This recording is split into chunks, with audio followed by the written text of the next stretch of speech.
ఈరోజు ఈ రాష్ట్రంలో 5 ఏళ్ళుగా ముఖ్యమంత్రిగా పనిచేసిన వ్యక్తి, ఒక పార్టీకి అధ్యక్షుడు ఉన్న వ్యక్తి ప్రవర్తిస్తున్న తీరు చూస్తే చాలా ఆవేదన, బాధ కలుగుతుంది.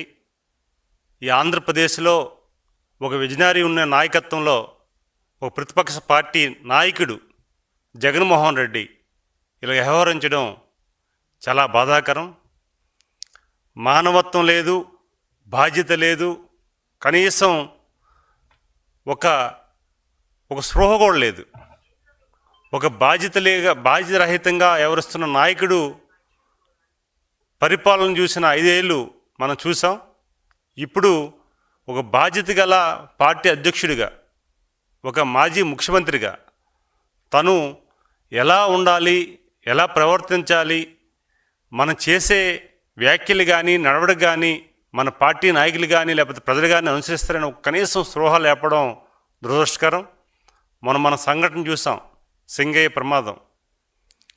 సొంత కార్యకర్త ప్రాణాలు కోల్పోయి విలువెల్లాడుతుంటే మానవత్వం లేకుండా కనీసం మనం రోడ్డు ప్రమాదం జరిగితే మనం ప్రయాణం చేసిన ప్రాంతంలో ఏం జరిగిందో ఆపి తెలుసుకొని మనం క్షట్కాదుల్ని ఆసుపత్రులు చేర్చి మనం బయటికి వెళ్ళే సందర్భాలు రాజకీయ నాయకుడే కాదు, చాలామంది మానవత్వంతో ఎంతోమంది చేస్తున్న సంఘటనలు.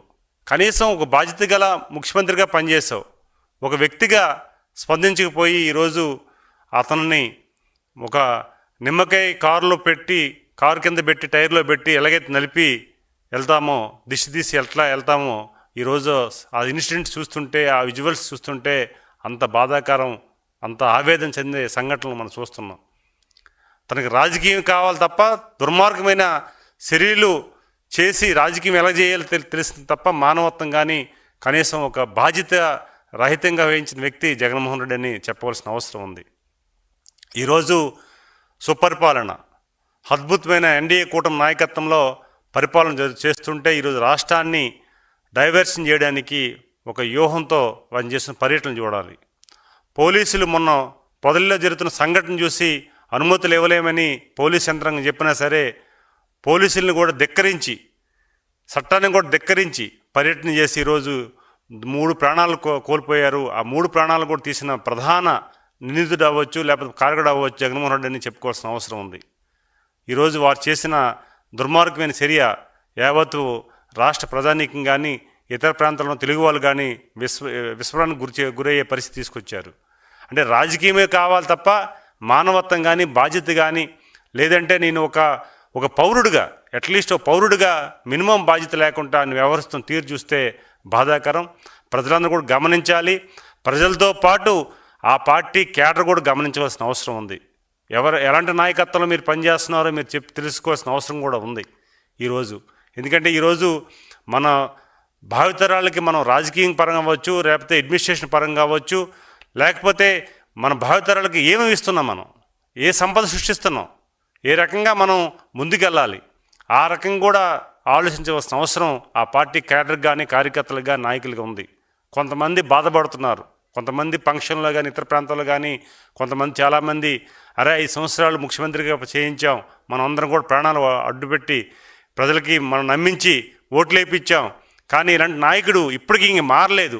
ముఖ్యమంత్రిగా పనిచేసినా సరే చట్టం మీద కానీ లేకపోతే సమాజం మీద కానీ గౌరవం లేకుండా ఈయన వ్యవహరిస్తున్న చాలామంది ఆవేదన చెందుతున్న విషయం మనం చూస్తున్నాం. కానీ మిగతా వాళ్ళు కూడా గమనించాలి. ఈరోజు ఈ రాష్ట్రం ఏ రకంగా వెళ్తుంది. మన కొత్త రాష్ట్రం 10 ఏళ్ళు అయింది.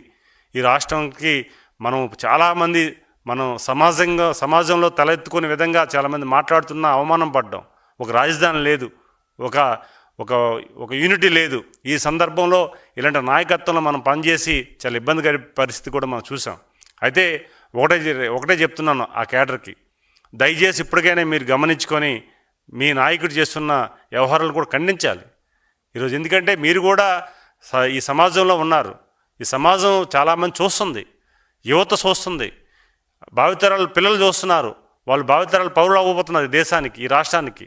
వాళ్ళకి ఏ మెసేజ్ ఇస్తున్నారనే విషయం కూడా గుర్తుపెట్టుకోవాల్సిన అవసరం ఉంది. అందుకే ఈరోజు చాలామంది పార్టీ చెందిన కార్యకర్తలే చాలామంది బయటకు వచ్చి ఆందోళన చెందినప్పటికి కూడా మీరు కూడా వాళ్ళు చేస్తున్న కార్యక్రమాలకి కొంతమంది ఇంకా ఆ పార్టీ సంబంధించిన, ఎందుకంటే కొంతమందికి అభిమానం ఉండొచ్చు, ఏ పార్టీకి చెందిన కార్యకర్తలకు అభిమానం ఉండొచ్చు, కానీ నాయకుడు తప్పు చేసేటప్పుడు కూడా చెప్పవలసిన అవసరం కూడా ఉంది. చాలా సంఘటనలు ఉన్నాయి అన్ని పార్టీల్లో కూడా. ఈరోజు దుర్మార్గమైన చర్యలతో, దుర్మార్గమైన ఆలోచనలతో అసలు ఈ రాష్ట్రానికి ఇంత దుర్మార్గమైన పార్టీ చెందిన అధ్యక్షుడు ఉండడం అనేది చాలా దురదృష్టకరం. అందుకే ఈరోజు ప్రతి ఒక్కరు కూడా దీన్ని ఖండిస్తున్నారు.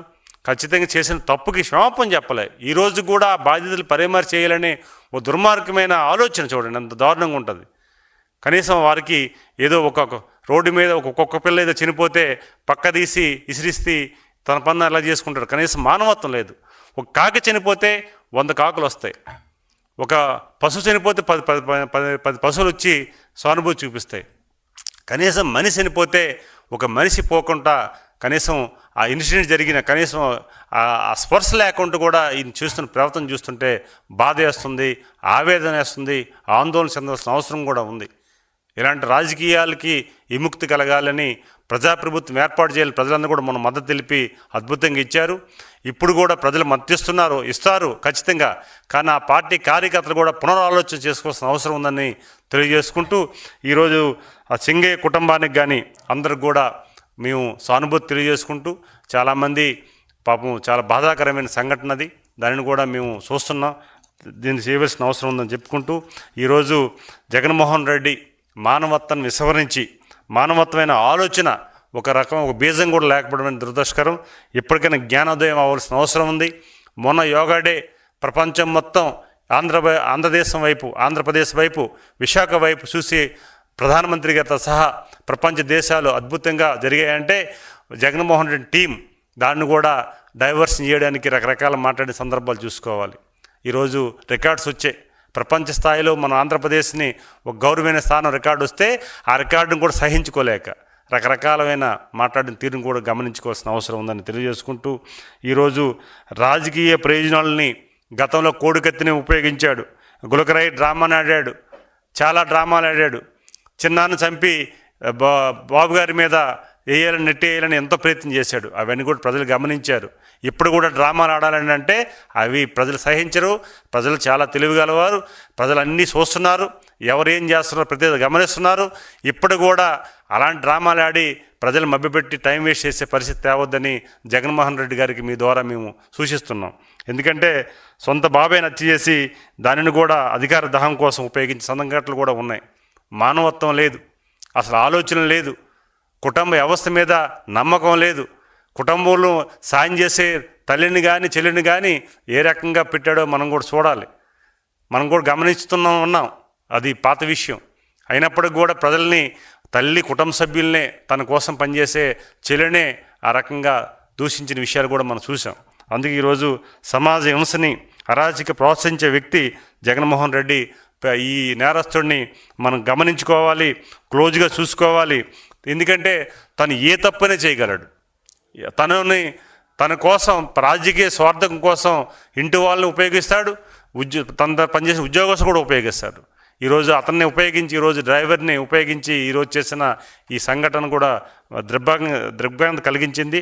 అలాగే ప్రతి ఒక్కరు కూడా దీనిని దృష్టిలో పెట్టుకోవాల్సిన అవసరం ఉందని తెలియజేసుకుంటూ, ప్రతిపక్షంలో ఉన్న, అధికార పక్షంలో ఉన్న గౌరవ ముఖ్యమంత్రి చంద్రబాబు నాయుడు గారు, వాళ్ళ టీం అవ్వచ్చు, మేమందరం కూడా, అలాగే ఎన్డీఏ కూటమి అవ్వచ్చు, ఎప్పుడు కూడా ప్రజాపక్షాన్ని ఉంటాం, ప్రజల కోసం ఆలోచిస్తాం. ఎప్పుడు కూడా ఏ సమయాన్ని కూడా మానవత్వంతో ఆలోచించి ప్రజల కోసం ఆలోచించే నాయకత్వం ఇదని సగర్వంగా తెలియజేసుకుంటూ, అధికారంలో ఉన్న, ప్రతిపక్షంలో ఉన్న, నిత్యం ప్రజలు అందుబాటులో ఉండి వారి సమస్యలు పరిష్కరించి పనిచేసే నిజమైన నాయకుడు చంద్రబాబు నాయుడు గారని ఈవొత్తు నేను చెప్పడం కాదు, ఈరోజు తెలుగుదేశం పార్టీ సభ్యుడిగా లేకపోతే మెంబర్ ఆఫ్ పార్లమెంట్ నేను చెప్పడం కాదు, యావత్ ప్రపంచంలో దేశంలో ఉన్న ప్రతి పౌరుడు కూడా ఈయనని ఇదే వ్యాఖ్యలు చేస్తున్నారు, ఇదే విషయం చెప్తున్నారు. ఇది ఢిల్లీలో కానీ, గల్లీలో కానీ, ప్రపంచంలో కానీ ఎక్కడైనా సరే చంద్రబాబు నాయుడు గారి నాయకత్వం పట్ల, వారి విశ్వాసం పట్ల, ఎందుకంటే నిన్నను మేము చూసాం వారి విజనరీ. ఈరోజు నిన్నను మాకు అధికార యంత్రాంగంతో సమావేశం ఏర్పాటు చేస్తే బయటకు వచ్చిన తర్వాత ఐఏఎస్, ఐపీఎస్ సీనియర్స్ వాళ్ళందరూ కూడా అరే ఇంత నాయకత్వం, ఎందుకంటే బాబు గారి కోసం మాకు తెలుసు, అయినా సరే మనం 2027కి ఆ విజనరీ నాయకత్వాన్ని చూస్తే ఆ ప్రజెంటేషన్ చేస్తే మాకు ఆశ్చర్యం కలిగిందని వారు షేర్ చేసుకుంటే మాకు ఆనందం కలిగింది. చాలామంది టీవీల ద్వారా, ప్రసార సాధనాల ద్వారా, వాట్సాప్ల ద్వారా చాలామంది చూసిన వాళ్ళందరూ కూడా మాకు ఫోన్లు చేసి చెప్తున్నారు, ఎస్ బాబు గారి నాయకత్వంలో ఏదైతే నమ్మి మీరు వెళ్ళి ఆ నాయకత్వంలో మీరు ప్రమోట్గా మీరు ఒక సభ్యుడిగా ఉండి పనిచేస్తున్నారో మేము కూడా గర్వంగా ఫీల్ అవుతున్నాం. ఖచ్చితంగా వారు చెప్పిన ప్రతి విషయం కూడా అమలు అవుతుందని నమ్ముతున్నామని చెప్పేసి వారు చెప్తుంటే మేము కుటుంబ సభ్యుడిగా పార్టీలో కానీ ప్రభుత్వంలో కానీ ఒక కుటుంబ సభ్యుడిగా మేము కూడా గర్వపడుతున్నామని ఈరోజు మీ సందర్భంగా మీకు తెలియజేసుకుంటున్నాం. అలాంటి నాయకత్వం పనిచేయాలి, అలాంటి నా ప్రభుత్వంలో ఉండాలి, అలాంటి పార్టీల్లో ఉండాలి. ఎందుకంటే మనం గర్వపడే విధంగా మన తల్లికి వందనం చేస్తుంటే, మేము గ్రామాల్లో తిరుగుతుంటే, బొబ్బుల ప్రాంతంలో నేను మా ఎమ్మెల్యే గారు వెళ్తుంటే అక్కడ ప్రజలందరూ కూడా తల్లిదండ్రులు కూడా వచ్చి మాకు ఎదురుగా వచ్చి స్వాగతం పలుకుతుంటే మేము ఎంత ప్రౌడ్గా ఫీల్ అయ్యాం. అలాంటి నాయకత్వం పనిచేయాలి, అలాంటి ప్రభుత్వంలో పనిచేయాలి. అంతే తప్పగా నేరస్తుడు పార్టీలో కానీ నేరస్తుడు నాయకత్వంలో మనం ఉంటే మనకున్న పరపతి కూడా గ్రామాల్లో పోద్దనేది ఈ సందర్భంగా కేడర్ తెలియజేసుకుంటాను. మీరు కూడా ఆత్మ పరిశీలన చేసుకోవాల్సిన అవసరం ఉంది. ఈరోజు ప్రతి ఒక్కరు కూడా ఏదైనా మనం ఒక పని చేసామంటే ప్రజా ప్రయోజనం అవ్వాలి, ప్రజలు హర్షించాలి, ప్రజలు ఆదరించాలి. పదవి ఉన్నా లేకపోయినా ప్రజల్లోకి వెళ్ళేటప్పుడు గౌరవంగా ఉండే పరిస్థితి తీసుకురావాలి. ఈరోజు అట్టడుగిన రాష్ట్రాన్ని, విధ్వంసం చేసిన రాష్ట్రాన్ని ఖచ్చితంగా గాడిలో పెట్టి మనం భావితరాలకు సంపద ఇవ్వాలని ముఖ్యమంత్రి గారి నేతృత్వంలో ఎన్డీఏ కూటమి ఈరోజు గర్వంగా ఫీల్ అయ్యి ఈరోజు ముందుకు అడుగేస్తుంటే ఈయన అల్లరి సృష్టించడానికి మళ్ళీ పారిశ్రామికవేత్తల్ని ఆకర్షించకుండా పారిశ్రామికవేత్తలతో ఉన్న గౌరవాన్ని, బాబు గారికి ఉన్న బంధాన్ని కానీ లేకపోతే మోడీ గారికి ఉన్న బంధాన్ని కానీ ఈరోజు అందరూ కూడా రాష్ట్రం వైపు చూస్తుంటే దాన్ని డిస్టర్బ్ చేయడానికి ఏదో రకంగా కుట్ర బండడానికి చేసిన ప్రయత్నం మనం తెలియజేసుకోవాల్సిన అవసరం ఉందని ఈ సందర్భం తెలియజేసుకుంటూ, ఖచ్చితంగా ఈరోజు ఈ లక్ష్యాన్ని ఏదైతే ప్రజాప్రభుత్వాన్ని ఏర్పాటు చేసిన ప్రజలు ఏ మాట ప్రకారంగా గౌరవ ముఖ్యమంత్రి గారు ఎన్నికల మేనిఫెస్టోలో అమలు చేశారో అవన్నీ కూడా పరిపూర్ణంగా అవుతుంది. ఈ నేపథ్యంలో కుట్ర చేయడానికి ఇది ఒక ప్రయత్నమని చూస్తున్నాం. అయితే నేను ఒక పోలీస్ యంత్రాంగానికి ఒకటే నేను కోరుకుంటున్నాను, చాలా అప్రమత్తంగా ఉండవలసిన అవసరం ఉంది. ఎందుకంటే 2014-19లో గౌరవ ముఖ్యమంత్రి గారు అక్కడ విశాఖపట్నంలో పారిశ్రామిక సదస్సు జరిగినప్పుడు ఈయన వచ్చి అల్లరబెట్టడానికి విశాఖపట్నం వచ్చిన సందర్భాలు కూడా గుర్తుపెట్టుకోవాలి. ఇలాగే ఇప్పుడు కూడా అదే స్క్రీన్ ప్లే చేస్తున్నాడు, ఇంకా నేరమైన ఘోరాలు చేస్తున్న పరిస్థితి తీసుకొస్తున్నాం. ఖచ్చితంగా ఇప్పుడు అడ్మినిస్ట్రేషన్ అద్భుతంగా ఉంది. డీజీ గారి నాయకత్వంలో మొన్ననే విశాఖపట్నంలో అద్భుతమైన యోగా డే, ఒక చిన్న ఇన్సిడెంట్ జరగకుండా కూడా మంచి నాయకత్వం చేశారు.